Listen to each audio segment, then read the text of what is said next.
साक्ष्य क्या कुछ जी, वो साक्ष्य जो है हमारे पास जो थे हमने सारे दिए हैं। पहली बात तो ये है कि ज़मीन हमारी रजिस्ट्री की है, उससे बड़ा कोई साक्ष्य नहीं है, क्योंकि रजिस्ट्री कोई हमारा दस्तावेज नहीं होता है, सरकारी दस्तावेज होता है। उसके बाद हमने पैसा जो जमा किया उसका भी साक्ष्य दिया है कि हमने थ्रू बैंक चालान वो पैसा जमा किया है। फिर जो हमारे पास रेलवे के साथ पत्राचार हुए हैं वो भी हमने उनको दिया है, लेकिन वो किसी भी दस्तावेज को मानने के लिए तैयार नहीं हैं।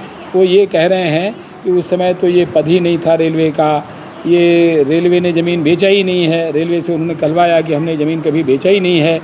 तो उनके खजाने में ये कुछ भी बताने के लिए तैयार नहीं। हमसे बार बार एक ही बात कह रहे हैं कि आपकी सब बात है, आपने रजिस्ट्री करवाया है, लेकिन हमें वो दिखाइए जो गजट हुआ है।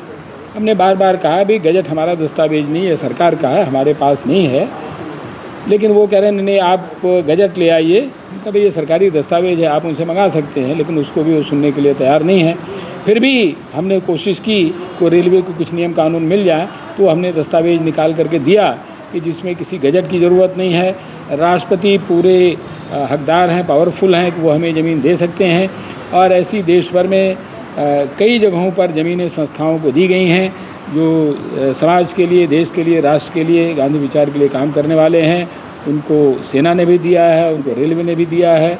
कल अगर ध्वस्तीकरण की कार्रवाई होती है, बुलडोज़र चलता है, तो आप लोग का स्टेप क्या होगा? देखिए हमारे पास तो बस एक ही है, भाई हम बुलडोज़र को नहीं चलने देंगे, हम बुलडोज़र के सामने लेटेंगे। सबसे पहले तो हम गांधीयन तरीके से जो हमारे पुलिस के साथी, सेना के साथी आएंगे, उनका हम माला पहना कर उनका स्वागत करेंगे। और उसके बाद अगर बुलडोज़र आता है तो बुलडोज़र पर भी हम माला फूल चढ़ा देंगे। और उसके बाद जो है हम ज़मीन पर लेट जाएंगे, और जो बुलडोज़र है हमारे ऊपर चले या सेना और पुलिस के लोग आकर के हम लोग उठा करके चाहे अपने साथ ले जाएं या पास में गंगा जी हैं उसमें फेंक देंगे, तो हम लोगों को मुक्ति मिल जाएगी। बस इतनी हमारी योजना है। हम कोई उनके साथ लड़ाई नहीं करने जा रहे हैं, हम कोई गोली बंदूक नहीं चलाएंगे, हम कोई बमबाजी नहीं करने जा रहे हैं। हम केवल और केवल शांतिपूर्ण तरीके से सत्याग्रह करेंगे, हम ज़मीन पर लेटेंगे, हम धरती माता की गोद में रहेंगे। उनको जो करना है वो अपनी मर्ज़ी से करें।